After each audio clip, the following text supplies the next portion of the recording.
薪资结构真的非常的重要。可是每一次我们做像是缺工啊这样子的专题的时候，在 YouTube 上面的那个网友留言对非常之热烈，有激烈辩论或是对话，或是不要讲争吵好了。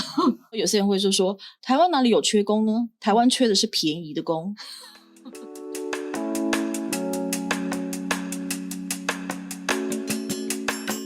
这里是由 TVBS 联立媒体所制播的 Podcast 节目《新闻幕后》，我是主持人夏佳璐。在这边呢，我们要带给大家国内外新闻事件背后的趋势脉动，欢迎您的加入。作为我们新闻幕后的第一集我们其实今天要聊的题目呢，倒也不是什么石破天惊，但我相信应该很多人都很有感。就在少子化、国安危机喊得大家耳朵长茧之后呢，其实现在各行各业都蛮缺工。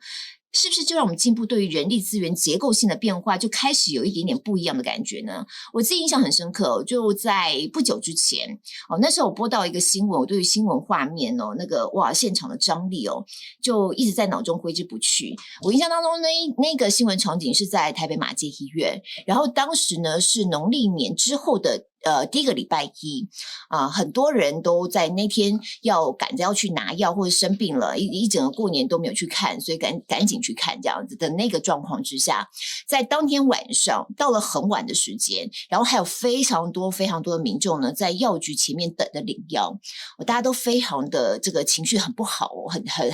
燥的感觉，因为他们已经等非常久了。有些人说呢，他看完病之后已经等了3个多小时领不到药，因为当时在药房里头包药的只有1个人。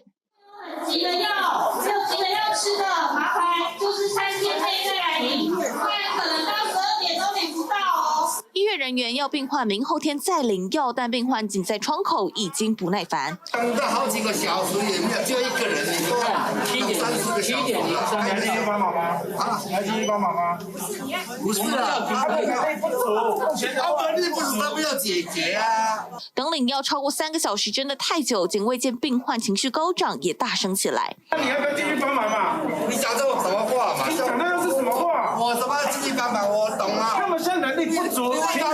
台北马偕医院回应，因为过年后第一个周一已经协调白班药师和大夜班的药师加班到法定最长时数，仍造成等候情形。药师也苦称努力包药，仍消化不了大量药单，药师人力短缺及分配不均状况，问题仍难以解决。好，所以呢，如果说各行各业都缺工，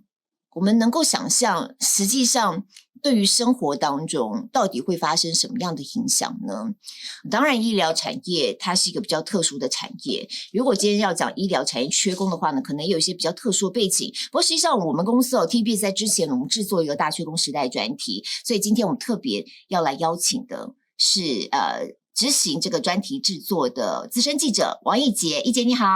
Hello， 露露好，大家好。这奕杰你有注意到我刚刚讲那个新闻吗？我有看到这个新闻。那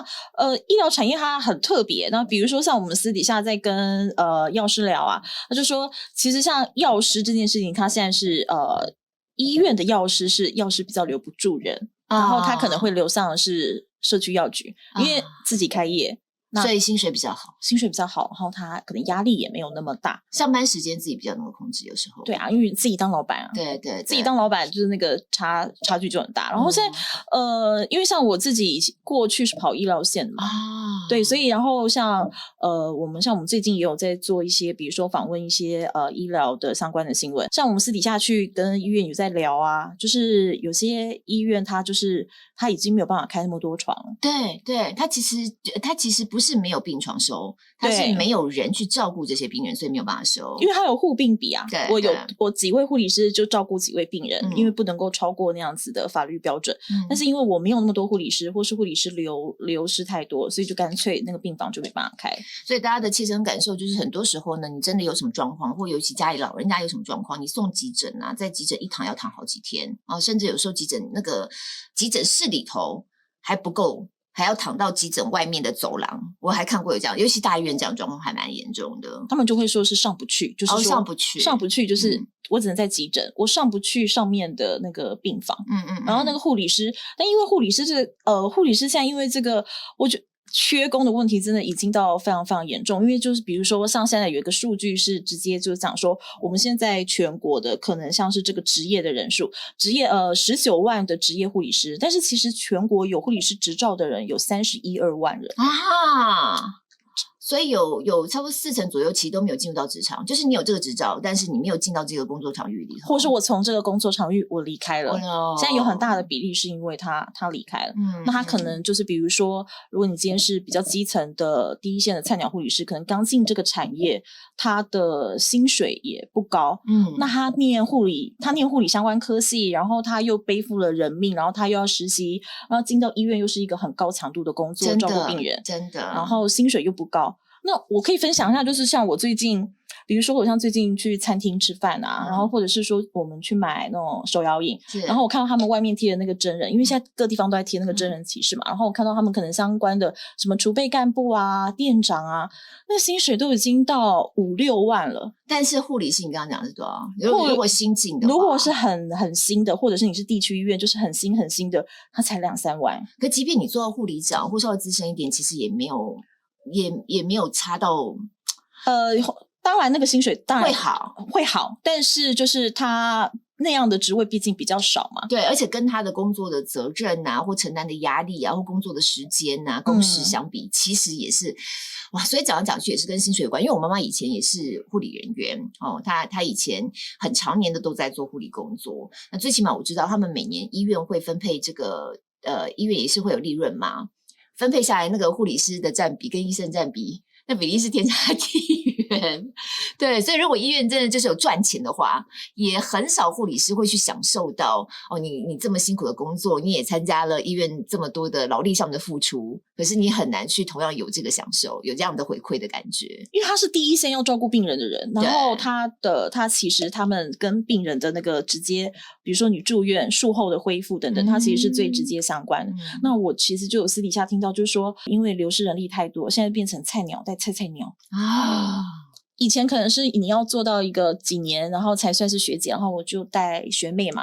对，学妹或学弟。但现在就是变成是做1年的带半年的那种，就是对，就是这样概念。做半年的带才刚进来的，就是1-2年试用期都还没过的那种，1-2年就是学资深了，就带，所以这个它就会影响。那当然这样听起来，我们当然就会觉得很害怕，因为这个住到医院，身体身心灵那个病人的压力都很大了，那更何况是护理师。对，所以我觉得这是一个蛮可怕的事情。所以你刚刚讲到还蛮关键，其实就是薪资结构的问题嘛。我觉得薪资结构基本上，我们今天如果讲缺工的话，当然少子化，我觉得它是最根本性的问题，因为你人才库，你的铺就这么多嘛。当你的这个人才库的母数越来越少，你上面就全部就都受影响了。可是少子化，你当然暂时也暂时无期，对，你就只能够看它越来越少这样下去。但是你回到职场上，我们每个人都在工作，其实我们每个人在职场上都知道，就是薪水是关键。你这一次在做专题里头，针对这个部分，其实你也有一些观察嘛，哈。对，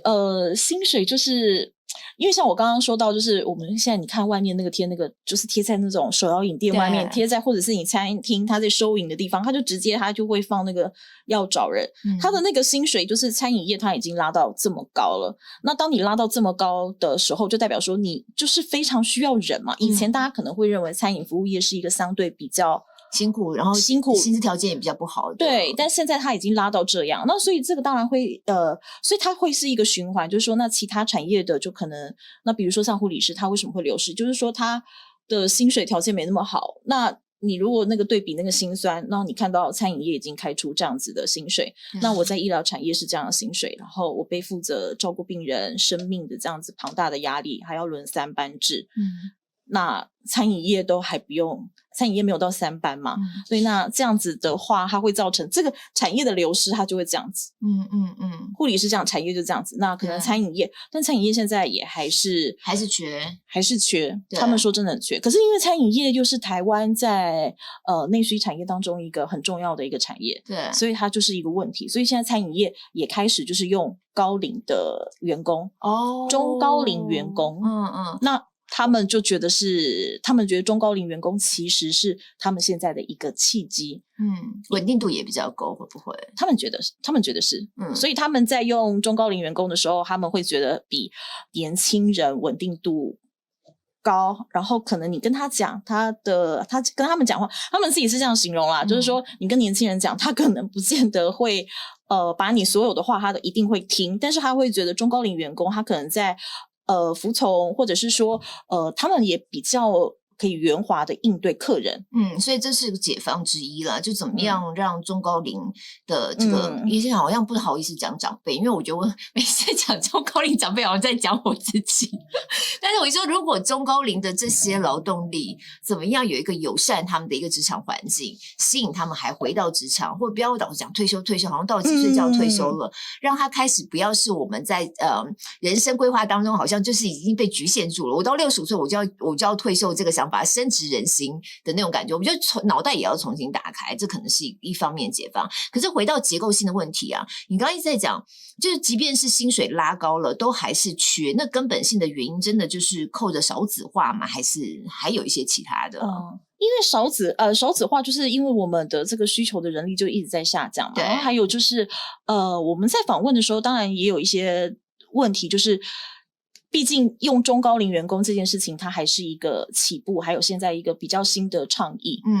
还需要一点时间让它整个环境更友善或更成熟一点。对，那餐饮业它是一个餐饮业的推动可能是会稍微走的比较前面一点，是因为他们真的服务业非常非常需要用人。那我觉得服务业这个缺人，就像以我自己最近这1-2年，我觉得我去外面餐厅吃饭啊，然后我发现了一个问题，就是我觉得这个应该是也是跟缺人有关，就是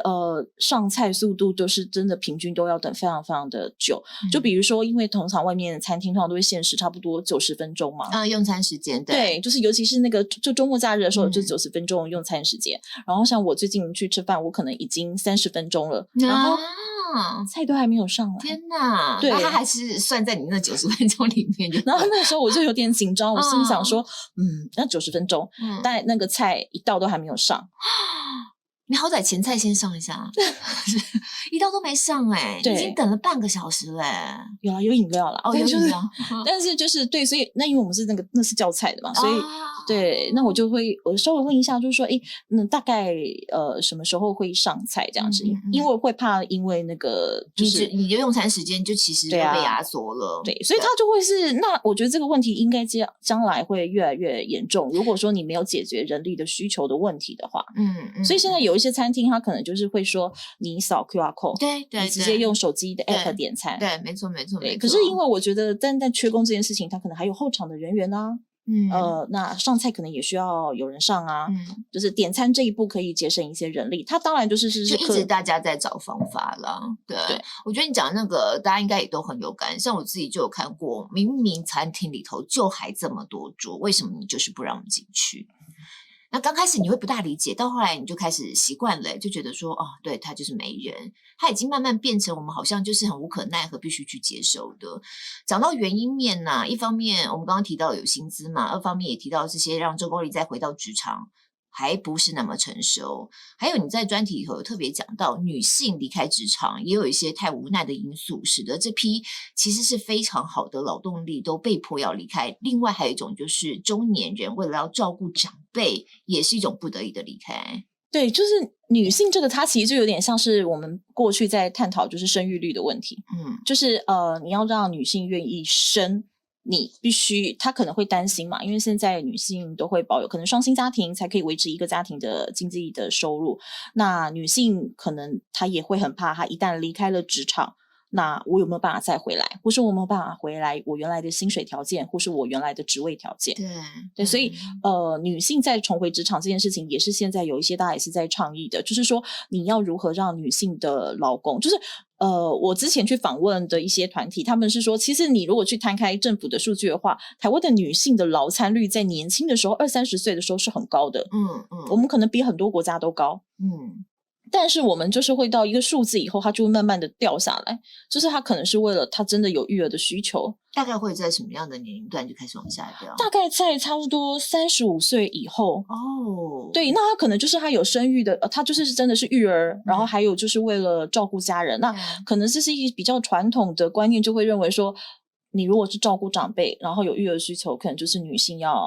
回归家庭。对，那这个也可以，那这个就是像去年的这个诺贝尔奖的经济得主，他其实就是在研究这个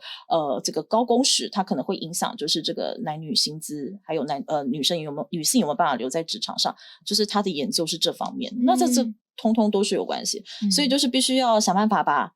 女生留在职场上。35岁离开真的也是一个很可惜的年纪耶，因为35岁差不多进入职场可能有10年左右的时间了，甚至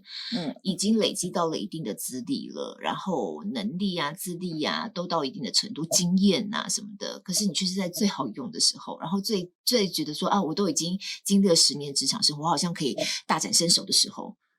却因为家里头的照顾因素要离开，我觉得其实是非常可惜的。有时候就在想说，政府在讲这种少子化的一些相关政策啊，就是发钱嘛这样。但我是真心觉得，怎么样在职场里头打造一个友善家庭的职场环境，其实对，我们都是女生，我自己3个小孩，我真心觉得打造一个友善家庭的职场环境，对女生来说非常重要，至关重要。就是他如果离开了，然后当然现在很多大家在创业是他离开，你要想办法他有没有办法好好回来。那有些妈妈她其实是她可能我可能是去生小孩，然后等到小孩比较大一点，那我再重回职场，其实这也不是不可以，只是说对于一些团体他们可能去研究，就是说再回到职场上面的那个困难度真的是蛮高的。我曾经有访问过一个专门做人力中介的一家小公司，不过它算是社会企业，叫德人。你们好像这一次有访问过，对，它就是专门是针对因为女性要重新回到职场，她自己就是曾经经历过那个很难熬的时间，她也很想工作，但也很想好好照顾家里，所以就从这个出发点，然后去思考怎么样去协助女性能够再次回到职场，然后同时又可以好好照顾家里的一个友善家庭职场的一些概念推动也好啊，或是去塑造有跟企业沟通啊，能够打造更好的职场环境。我觉得他很努力在做这个，对我来说很有吸引力的是一个，就如果说公司有开幼儿园的话，或托婴中心这种，那如果你上班，然后孩子就托在公司的某一楼或某个地方，然后你中午休息时间还可以去看一下，然后跟孩子一起吃个饭，如果是幼儿园的年纪，我觉得这其实还蛮有想象空间的耶。我有发现，就是我有访问过一间人力银行，然后他们是公司的楼下，他就附有那个托儿所，然后是他们自己公司，他不是委外人家去经营，不是他是自己开的。然后呢，我们就有访问过，然后我们就问那个他们的员工嘛，然后他就跟我说，他们就是蛮多人生第3胎啊，对不对？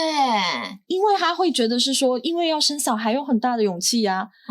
那我的托儿所就在我不用，我可能下班我直接接，上班直接送过去，就在楼下。然后我如果有什么状况，我也看得到他。对。然后就是所以让他们的那个，那我就问他们企业说，那为什么当初会想要就是开托儿所这件事情？他们就说，因为他们觉得他们的员工有蛮大一部分是女性。对，那因为既然说我们有蛮多的员工是女性的话，那我想要让她可以留下来，或者是说她结婚生子以后她可以再回来。那既然我想要久留人的话，那我就是希望能够增加一些诱因。是，所以托儿所就是对女性要育儿的话，它其实应该不能讲女性育儿，应该是家庭育儿。对，因为它是对，所以我一直在讲这是叫友善家庭，不是友善妈妈的这些。对，所以而且你想想看，这真的让人蛮感动的，因为是代表这老板他是真心的把他员工当成是一个资产，是一个资源，是他的一个帮助，而不是就是一般的劳工，好像就单纯是我是老板你是劳工那种。他是真的真心的在好好的怎么样思考给他员工一个更好的环境，是因为他真的把这些人当成是他很重要的公司营运很重要的一个部分。他是就是说老板把员工当作资产，而不是当作成本啊。因为如果你把它当作成本的话，他可能就是会用低薪的条件，然后来赚取比较多的利润。过去总是这样的思考，我就是压低我的人事成本，好让我能够利润多一些。对，就是这样的思维。所以我觉得他可能这也是可能比较可以留得住人的原因。然后还有一个就是说你要用中高龄员工的话，那其实现在因为台湾高龄化，所以三明治世代就上有老下有小，对，就是我们这时候，那所以你面临到像是有一些我们不要讲中高龄，我们讲说中年啊，或是为中年、壮年壮年对对对为中年初老嘛，就差不多40岁到55岁之间，因为他可能是他还有小朋友，然后他的爸爸妈妈也迈入了一个年纪比较大的状况。当然如果是这样的话，那像我们这次在专题里面就有访问到，就是他50出头岁他就离开职场，因为他要照顾他的妈妈，他妈妈失智了。对，那他要担起那个主要照顾者的角色。他是女儿还是儿子？他是儿子。对，这也蛮特别，因为很多都听到是女儿为了要照顾家里的长辈离开嘛，所以我们刚刚讲女性的角色嘛。对，或者你刚刚提到是一个儿子，但因为我不太知道，就是说那可能跟家里面的状况你可能有多少的小孩啊，对，这个有多少手足可以去支撑，对，这个都有关系。然后他就不得已他要离开职场，然后他离开职场以后，当然他是说他一开始他觉得他的公司其实也都还不错，就是可能会让他请假，如果他妈妈突然有什么状况的话，但是就是你这样请久了嘛，你自己也会很有压力，会，然后对公司来讲他可能也会觉得有点拍谁，然后他后来也有发现公司有在找新的人对，那他当然会心里会有压力，还有因为妈妈的状况也越来越严重，而且还有一个点是他没有办法找到一个很好的地方可以早上把妈妈放在那个地方，就是我们想说就是一些相关的长照的地方，日照中心，所以他就只能离开职场，然后亲自照顾妈妈。所以就是说要怎么把这样子的员工留在职场上，因为他还是壮年时期啊，他其实他还可以再继续打拼，可是他可能就是因为这样，因为照顾他就必须要离开家庭。那这个也是台湾现在面临的一个问题，因为我们就是两头烧，少子化跟高龄化，那你没有办法，那老人家的变化的速度很快，对。那像我访问的个案，他说他没有办法找到一个，他说失智比失能更难被接受。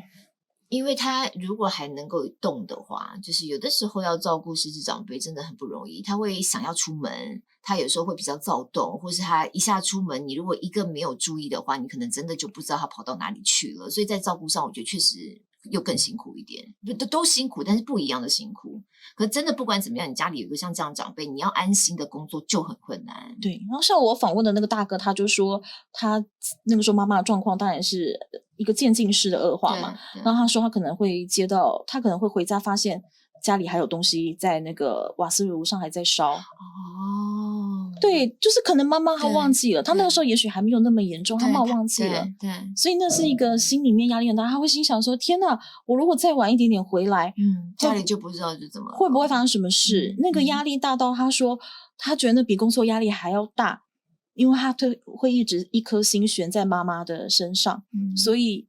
他真的最后他真的是不得已，他就辞掉，他就是自己辞掉工作，他就去照顾妈妈。那在找这个日照中心也是非常的辛苦，然后收失智的又很少。你说他那时候大概多大年纪了？我记得好像才50岁而已。50岁，对，他也还不到退休年龄啊。对。而且他日后假设要想再回到职场更难，对，又是另外一个很尴尬的题目。所以我们在讲到这个友善家庭的职场环境，还不是对小对老是同样的概念呢，就是怎么样对上对下的照顾，刚好在中间，而中间的这一群又是在职场上最主要的这一群人，能够有一个更安心的一个环境，可以好好工作。但我相信在很多亚洲国家，这个状况不是只有台湾有啦，你说日本啊、南韩啊，都同样大概面临到这样的情形。那大家也都同样面临到这种缺工的压力嘛。我觉得日本其实也还蛮明显的，像在日本。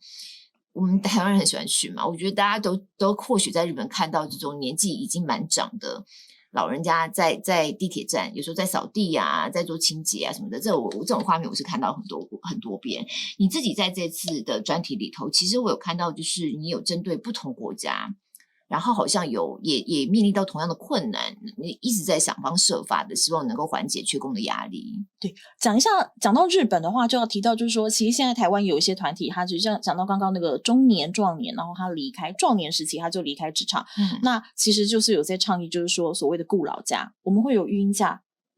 那为什么我们没有顾老假？现在好像叫做家庭照顾，是不是？家庭照顾假，对，但他们是希望，民间团体是希望是说，像家总他们会认为说，应该要有所谓像日本一样有所谓的顾老假，就是说你要怎么想办法把你的劳工留在职场上面，因为可能一旦你的家里面的长辈他出现，不管是失智失能，他出现了问题，那在前期的阶段，就是你一发生的时候，一定当下是非常手足无措、非常害怕的。那你要怎么在前提的时候？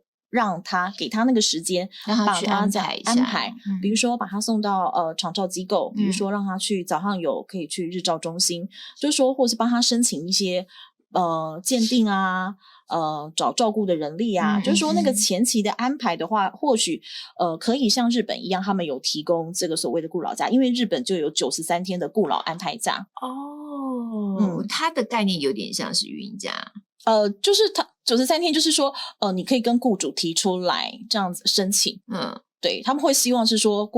他们让企业知道说，员工是有这样子的权利可以去申请这个，然后你可以用这样子的假，给他一些时间让他去处理，然后他日后就可以安心的回来上班。但像这样的设计，有像台湾，因为台湾育婴假我自己有请过嘛，它还是会有一个薪资计算，这当然是劳保支出的一种，但你还是有一点点收入这样子。他们是希望有薪。跟日本一样是有薪，所以日本是有薪的。对，他们希望是跟日本一样有薪，就是对。那这个就是日本他们已经在做这件事，因为日本比我们更早进入，所以他们现在缺人的问题也相当的大。那像我们这次在专题里面就有访问到，就是日本的抢人大作战已经抢到台湾来了。他们现在对于以前日本是非常保守的，对于外国人进到日本要工作啊、要移民啊，条件门槛是很高的。那我知道现在已经越来越容易一些，因为我确实有一些朋友就是循这种管道，然后在日本就是待下来了。当然，因为现在他们不是这1-2年因为日币贬值的关系，对薪水上面有。所以他又面临到另外一个问题，对，他有一个挑战，对，但是就是说他们也是很积极的，就是要吸引国外的人，然后去日本工作。那我这次就有访问到一个政大的研究生，那他就是我访问他的时候，他就是已经没多久之后，就今年他就要去日本工作。那他说他其实原本没有想过，他只是因为交换生，然后交换去日本，然后那去日本以后，他就觉得大家都在找工作，那他就想说，那我也来试试看好了。因为同学可能他们会有那个求职季嘛，那他就这样找，然后就找到了，然后他是找到在日本的外商公司，不是日商就是外商公司，所以领的是美金，是领日币。但是像这样子的一个你说政大的学生嘛，对对对，一个这么不错的一个年轻人，当他要进入到职场找工作的时候，他选择是日本，他有考虑留在台湾吗？或他不考虑留在台湾的原因是什么？他其实原本是想就是回来以后，就比如说就因为他们那个是双学位嘛，双学位是说我在日本就是我交换过去，我念1年了，念个我忘记是1年还是2年，然后再回来台湾的话，那他其实是可以拿到日本跟台湾自己这边的学位都有。那他原本其实想说我就回来台湾工作，那只是因为因缘巧合，他想说他去试试看，然后他也找到了工作，那他想说他也想试一试，所以就没有回来台湾。那我们又流失了一位。对，我就在想这个问题，就是年轻人当他有选择的时候，他为什么不愿意留下来？对，他是说，我问他是说他想去试试看。那既然有这个机会的话，想要拓展一下自己的世界，对，他想拓展一下自己不同的可能性，他想去看一看。然后，那因为现在日本也很积极的在找外国人，然后就比如说，他说他们还会有那种就是公司。他还会办那种座谈会，然后那样的座谈会是专门就是否国外的留学生，那就比如说他就找国外留学生，然后他们就找那种他也是国外的留学生，然后后来待在日本工作的人，然后去跟这些还没有毕业的人去讲，然后就跟他讲说你在国外生活会遇到什么事情啊，那你在工作会遇到什么事情，就是你知道在他乡大家都是异乡人，对异乡人的那种感觉。然后我觉得那就是会解决他们很多彷徨跟不安。但他们的企业就是会做到，就是非常积极在抢人这件事情上。然后我们这一次也有访问了，就是这个就是日本跟台湾之间这样子的这种人力顾问的公司嘛。那他们就是说日本在抢人这件事情上面现在是越来越积极。他们说他们以往过去台湾就是他们会飞到日本，然后去做一些讲座啊，就是比如说台湾的留学生，那你可能会来，或者是有些什么的工作的对接。那现在是说他们就是已经很多年已经也不举办了。因为就是他说很多留学生就是直接留在日本工作。那这是日本的部分。那你这次还有哪些国家你觉得他们的做法还蛮值得参考的？日本的话我觉得日本的话应该是说以日本来讲他是很积极的拉台湾人嘛。然后还有个数据我觉得很有趣。他是日本抢台湾人有一个原因是因为台湾的日文检定人数是世界第3。是啊，就是我们台湾学日文的人喜欢日本文化。就像我们可能现在去日本都会觉得说好像没有出国跟台湾感觉一下同质性很高。对，我有朋友说他去日本玩，然后他说怎么到处都听到就是台湾口音。他说我怎么觉得没有出国的感觉。就是我今年农历年的时候有这种感觉。我那时候去东京玩都是台湾人在旁边讲话，吃饭的时候，对，有时候旁边桌就是对。然后因为台湾人很喜欢日本文化，那我们也很喜欢去日本旅游，然后那我们学习日文的人也很多。所以就是那个人力顾问公司是跟我说日本的企业其实对于台湾人他某方面他其实是蛮有好感的。就是因为你学习语言这一块就很重要嘛，然后你又很喜欢我们的文化。对，那他们就相对有好感。所以这个是有一个数据，就是说在这个日本，我们在日本的台湾人10年工作，就是工作的那个人就是10年成长152%。这个是最平面媒体翻倍的成长152%。平面媒体有一个这样子的一个数据，他们可能去问了一些相关的数字。然后我们就觉得哇好惊讶。然后因为我们很喜欢日本文化，所以其实人家的拉力很强，那我们的推力可能就是我们的薪水。对，所以这个是台湾现在要面临的一个问题。那其他国家的话，例如说新加坡我知道他们也是很积极在全球范围广招他们觉得优秀的人才。像我们台湾餐饮业缺工嘛，然后我这次也有问，就是在新加坡的也是人力顾问公司，就是可能台湾新加坡都有，那他也是说他们也是很积极的在找人。那比如说以台湾人来讲的话，可能有人是去新加坡做幼教老师，因为他们很缺对，幼教老师，然后还有像是台湾人也有去那边做餐饮业的。对，就是餐饮业我觉得可能这个是全世界可能都会面临相关的问题。那新加坡因为它比较能够站稳脚步，是因为它不是现在像现在各国大家就积极抢人才，它是这么多年以来它都是一直把世界当作它的人才库。它是很积极的把各个国家的人才想要吸纳到我这边来，所以说他们在税负方面他们也给了不错的优惠。也就是说我可以去那边薪水比较高，当然它一定也有相对应它的高物价啦，这是不可讳言的。但是就是说你在高薪的诱因下面，我给你低税负。是尤其针对外国人，就是你去那边工作。对，就是因为这个样子，所以会更有诱因嘛。对，那加上因为他们可能很多白领的工作，金融业啊等等的，那它又是一个枢纽，在亚洲国家的一个金融枢纽。所以就是很多人都移动到那边去工作。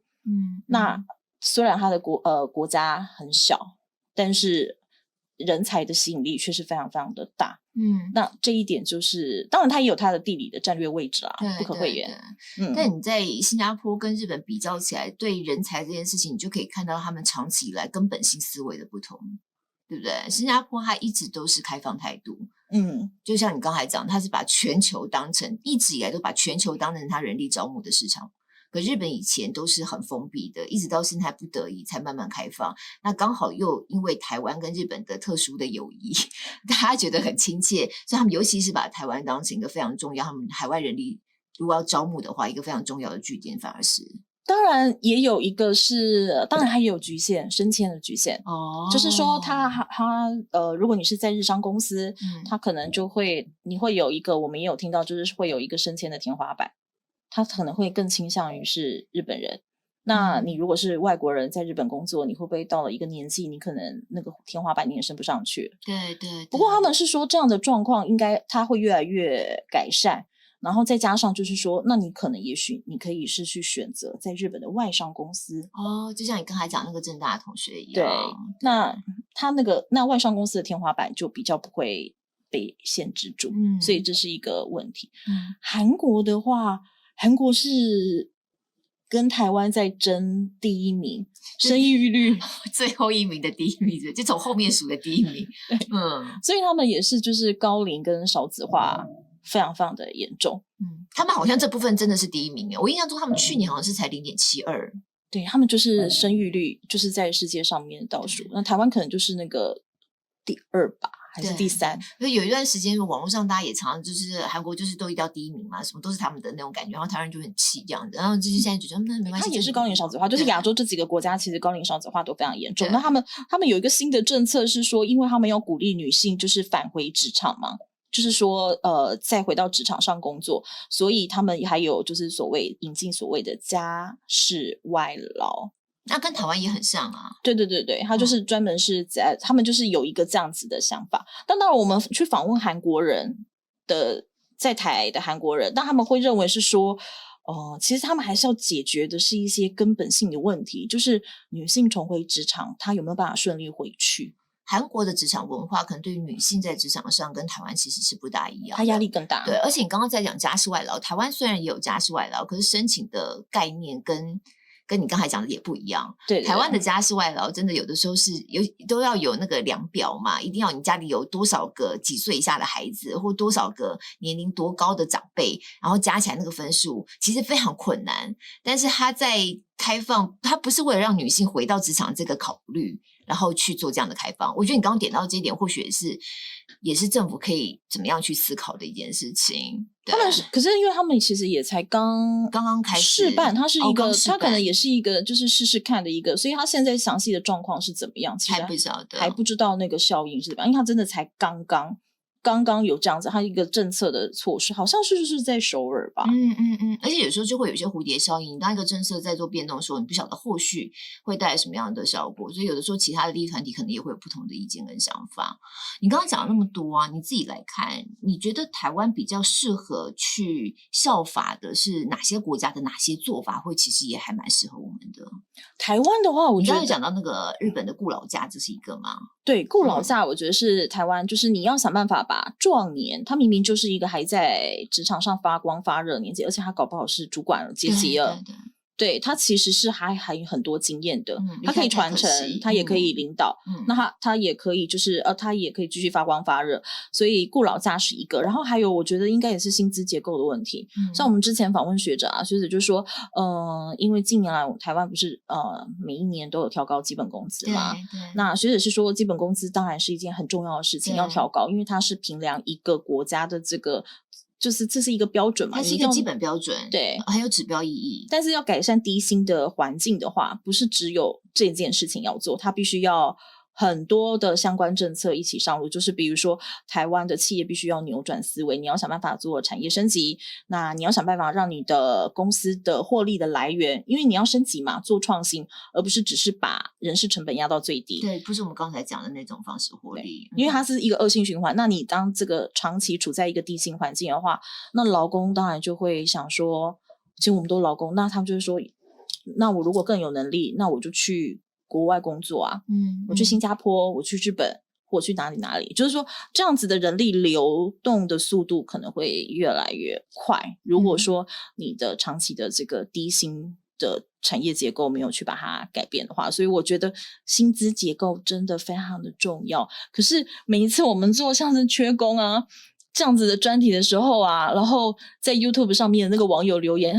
非常之热烈，因为我们也不知道他们在 YouTube 上面那个留言，他的身份是什么，我们也不清楚嘛。那当然就是说，可能有些人看起来是雇主的角度，但有些人看起来是员工的角度。那你就会觉得，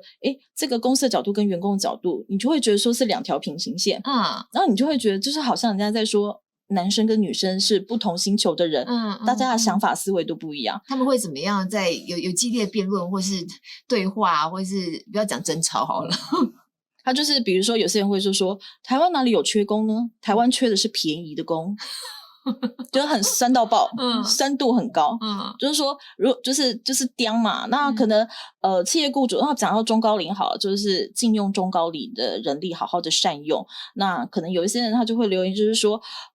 你中高龄如果说好的，因为现在都鼓励就是说其实你可以多留职场嘛，那有些人就会讲说，那如果说中高龄都留在职场，那年轻人不是永远没有出头天了，也会有这样子的说法。然后或者是有些人就会说，那你不要倚老卖老嘛。那又或者是说你企业要端出可以给人家好看的薪水啊，那不然为什么我要做这样子低薪的工作？对，就是你拿出香蕉只能请猴子这种说法。就是说他们就是这种辩论，它就是一直存在。但是网络上有看到雇主的心声吗？